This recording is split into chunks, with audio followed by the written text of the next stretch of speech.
পশ্চিমবঙ্গের ভোট পর্ব প্রায় শেষের দিকে, তবে এখনো 15টি বুথে পুনরায় ভোট হতে চলেছে। এই বুথগুলির মধ্যে বেশিরভাগই দক্ষিণ 24 পরগনায় অবস্থিত, যেমন ডায়মন্ড হারবারের 4টি এবং মারঘাট এবং আশেপাশে এলাকায় 11টি বুথের কথা বলা হয়েছে। অভিযোগ উঠেছে ফলতা এলাকায় কিছু বুথে বিজেপির বোতাম টেপ দিয়ে বন্ধ করে দেওয়ার অভিযোগ উঠেছে, ফলে সাধারণ মানুষ তাদের ভোটাধিকার প্রয়োগ করতে পারেনি। এই ঘটনায় তদন্ত ইতিমধ্যে শুরু হয়েছে। নির্বাচন কমিশন পুনর্ভোটের সিদ্ধান্ত নিয়েছে। এখন প্রশ্ন উঠছে, কেন এত জায়গায় পুনর্ভোটের প্রয়োজন হচ্ছে? বিশেষজ্ঞদের মতে বর্তমানে প্রতিটি বুথে ওয়েবকাস্টিং ক্যামেরা থাকার কারণে কোনো অনিয়ম সহজেই ধরা পড়ে যাচ্ছে। ফলে যারা বুথ দখল কিংবা জাল ভোট দেওয়ার চেষ্টা করছে, তাদের সেই চেষ্টা শেষ পর্যন্ত বিফল হয়ে যাচ্ছে এবং পুনর্ভোটের মুখোমুখি হচ্ছে।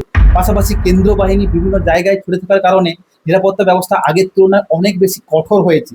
রাজনৈতিক পরিস্থিতি ক্রমেই উত্তপ্ত হয়ে উঠেছে। বিভিন্ন দল নেতারা একে অপরকে দোষারোপ করছেন এবং ভোটের আগে এবং পরে নানা বিতর্ক সামনে আসছে। তবে এই সব কিছুর মাঝেও সবচেয়ে গুরুত্বপূর্ণ বিষয় হলো গণতন্ত্রের সুরক্ষা এবং সাধারণ মানুষের ভোটাধিকার নিশ্চিত করা।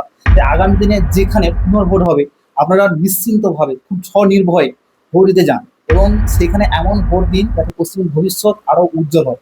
গণতন্ত্র শক্তি মানুষের হাতে, তাই এই শক্তিকে সঠিকভাবে ব্যবহার করাই হচ্ছে আমাদের সব থেকে বড় দায়িত্ব। কিন্তু সবসময় মনে রাখবেন, আপনার ভোট আপনার দায়িত্ব। দেওয়ার আগে অবশ্যই চিন্তা ভাবনা করে, বুঝে শুনে এবং আগামী ভবিষ্যৎ চিন্তা ভাবনা করে নিজের ভোটটা প্রয়োগ করবেন।